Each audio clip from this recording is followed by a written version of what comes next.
as Ravens fans, we have a lot to be excited about this week. Obviously, Lamar coming back, working out at mandatory mini camp, multiple injured players, at least there doing certain drills, new players, free agent signings, and draftees. I think some of the guys that we're most excited about, besides the draftees and Lamar showing up, is the guys who are returning from injury. Marcus Peters, Marlon Humphrey, of course, Marlon played half of the season. Gus Edwards, J.K. Dobbins didn't play a single snap, except for the preseason, obviously. Ronnie Stanley maybe returning, hopefully to full health. That would be amazing. We would love to see that. One of the guys I'm most excited about, actually maybe the guy I'm most excited about, I tend to go against the grain. It's just my nature as a defensive coach. And being hard-headed is Tyus Bowser. I think Tyus Bowser is one of the most versatile linebackers in the NFL. And he's an outside linebacker. Let's get that straight first of all in a 3-4 structure. And we don't know what Mike McDonald's, I think his defense is going to be versatile, to be honest with you. I think Tyus Bowser fits in any defense in the NFL. There's a place for him. Is he going to start on every team in the NFL? I'm not saying that. But he's in the top 12, 13 guys on every matter of fact, let me go one step further. He's in the top 11 guys on pretty much every defense in the NFL, if you ask me. Now, he may not start because there might just be two better edge rusher type guys than him in terms of pure pass rush. But what he gives you defensively, the ability to rush the passer, I think 7.5 sacks last year. I might have that number wrong. Maybe it was 7. 3 interceptions the year before in 2000. Can zone drop out with the best of them. He can cover running backs. He can cover tight ends. Remember the Cleveland game? Those last 2 plays, the 3rd and 4th down, we stopped them at home to secure the win. Tyus Bowser was in coverage on tight ends on both of those plays. Blanketed them. Blanketed those guys. Aggressive. Has a great motor. Huge fan of Tyus Bowser. You may not be, and that's okay. I just see a lot of things that he does that are winning plays. He's always in the right place. And he's got a burst that might surprise you. What I'm going to do is I'm going to break this up probably into 2 parts because I have about 30 plays, and I don't want to subject people to 30 plays from one player. So I broke it up. This first one's going to be 12 plays. Generally, there's going to be some information about the play in the top here that you see at the top of the screen. And you'll always get Tyus Bowser spot shadowed and anybody else that I want to point out. So this is Cincinnati. We're obviously up big in this game in 2019. And oh, by the way, that's Patrick Ricard at D-tackle. He's going to force a fumble. We're going to run this stunt, kind of a patented wink stunt, where people are going this way, and the edge rusher from the other side is looping all the way around. And you're typically tagged with that. You're getting some type of either edge rusher here or a safety blitz that's occupying this tackle. Now, Ricard's going to be the one to force the fumble.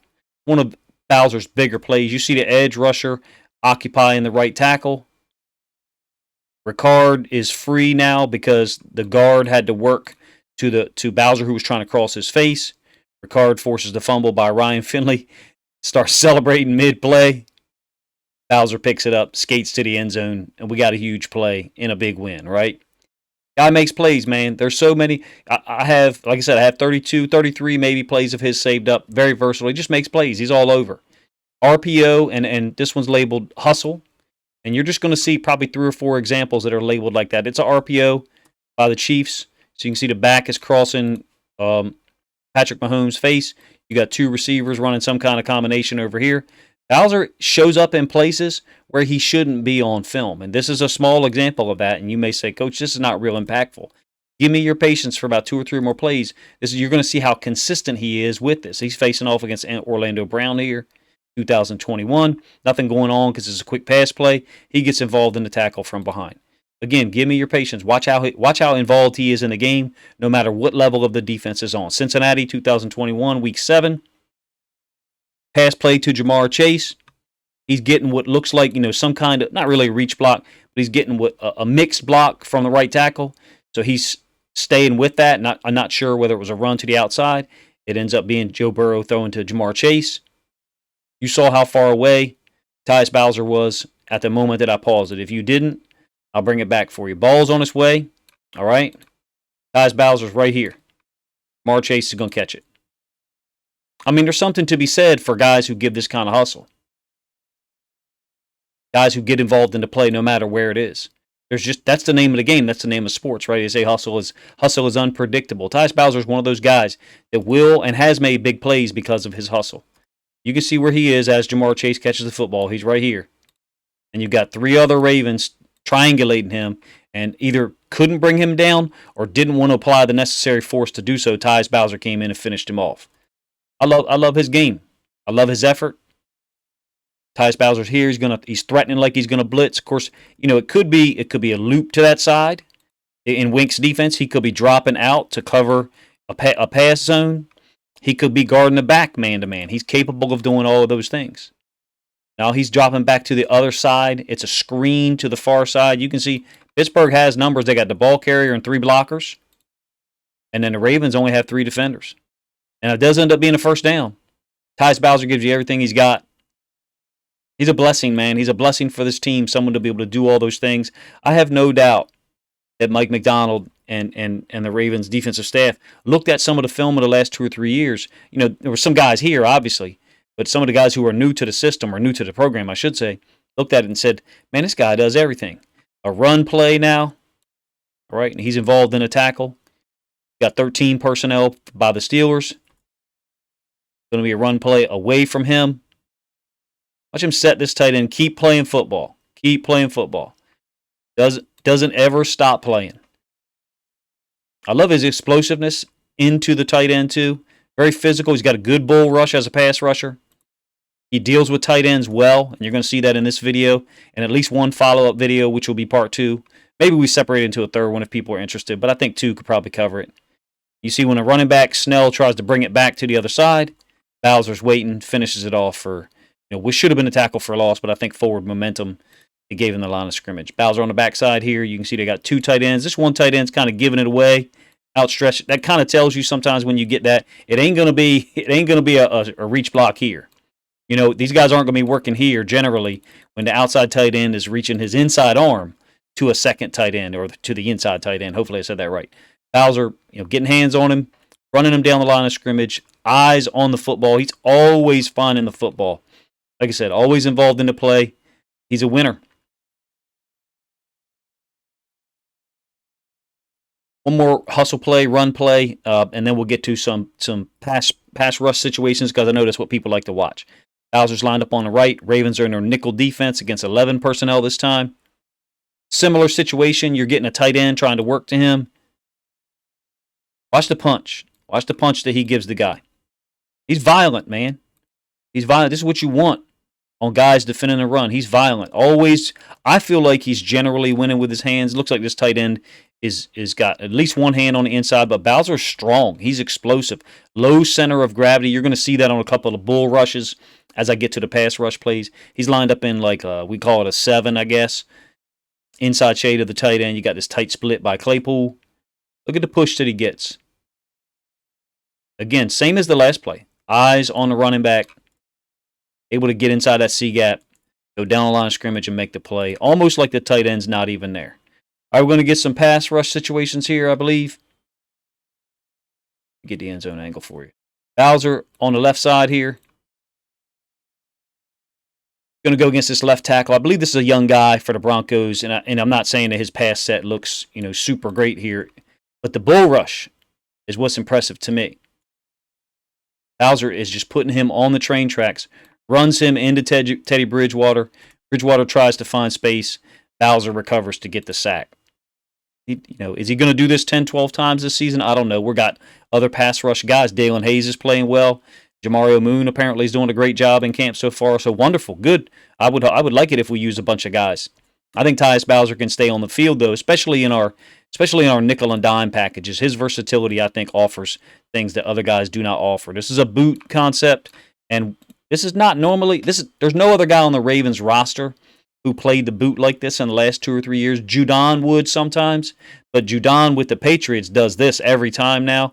Generally, the Ravens guys would kind of like stay flat, stay square on flow away. And what I mean by flow away is, the running back going this way, quarterback and the running back having some type of mesh here. And so now your eyes as the edge player over here, you're like, okay, I got one guy coming at me. I got possibly the quarterback booting off of it.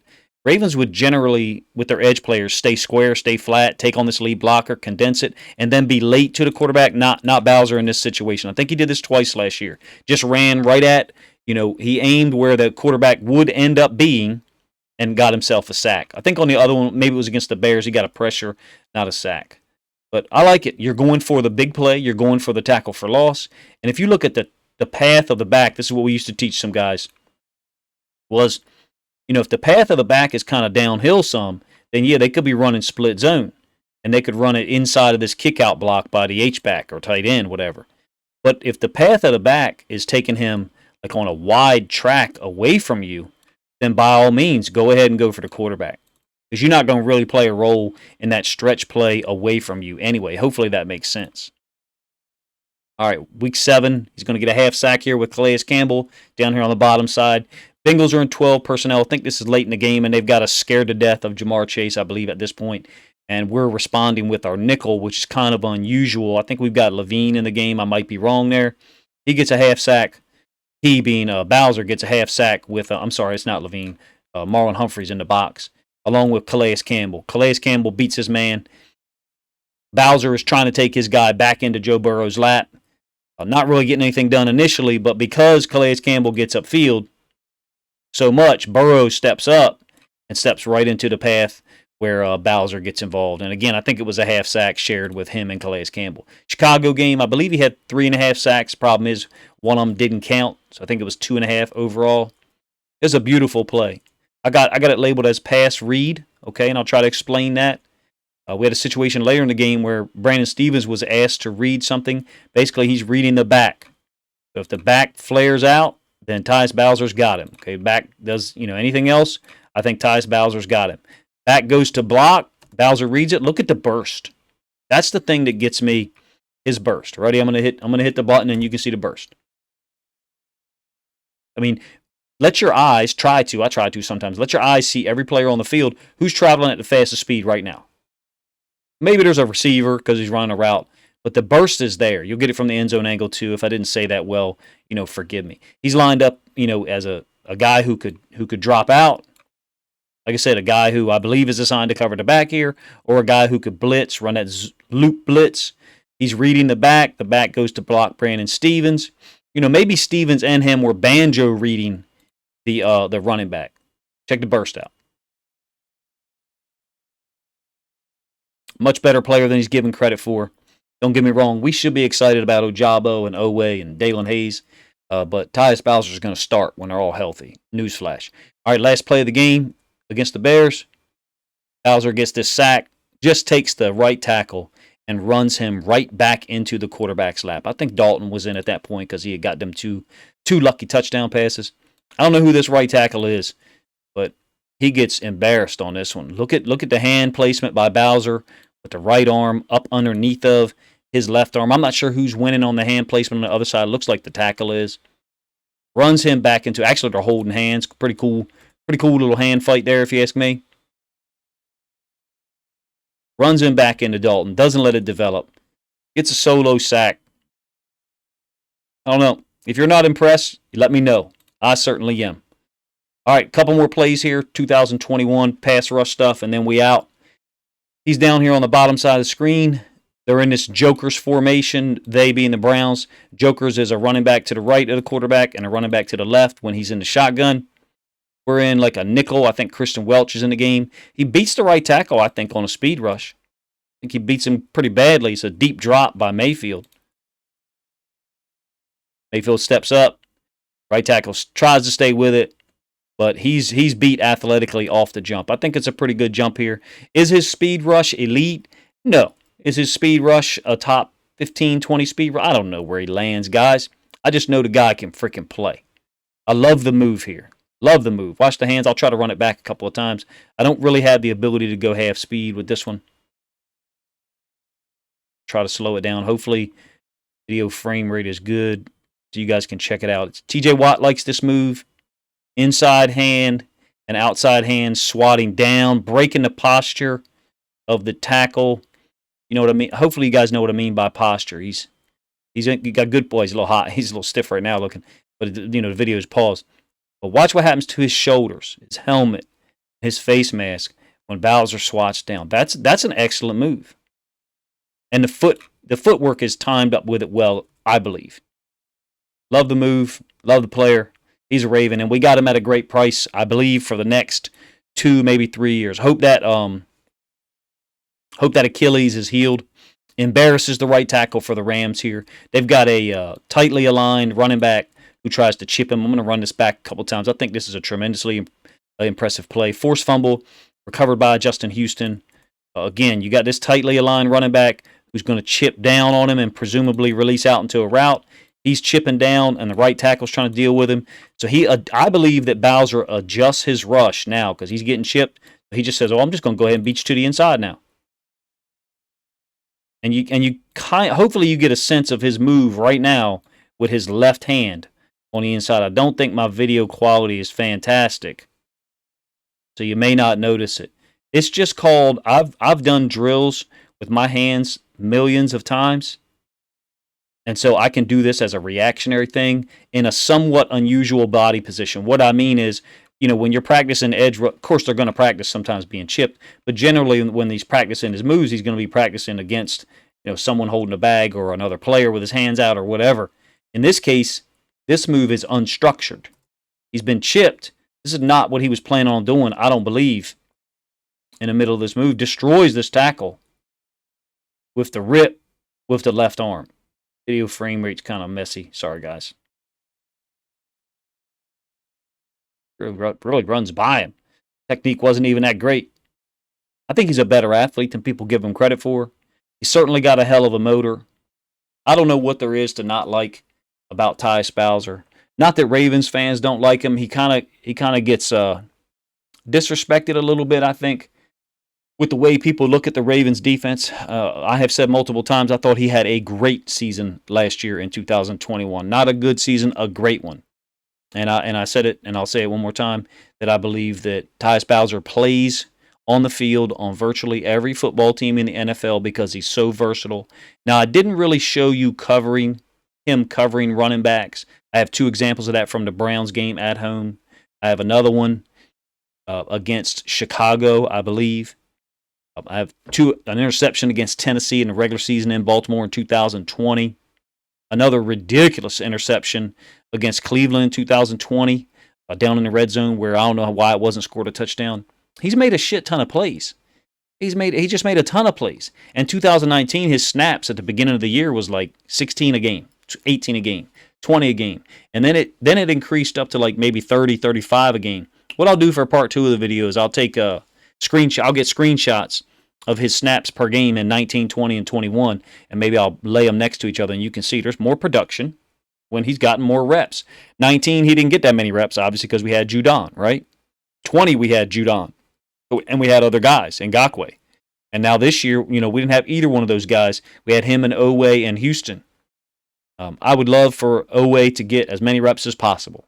Ojabo as well. But we don't really need him in the beginning. If my man Tyus Bowser is healthy, he's going to start for this football team. He's going to play 50, 60 snaps a game if he's healthy. If you disagree with that, that's cool. I hope he proves you wrong. You know what I mean? Or I hope if Owe and Ojabo are the guys who start over him, I hope they get 10+ sacks each and prove me wrong. That'd be wonderful, right? I just appreciate what the guy's done. Appreciate that he's so versatile, so aware and smart. The burst that he has, commitment to his technique. I just think there's nothing but good things to say. That's why I can't stop talking about, what he has done in terms of his progression as an NFL player. Let me know what you guys think of the video breakdown. Some of the plays that Tyus Bowser's made across multiple levels of the defense in his short career.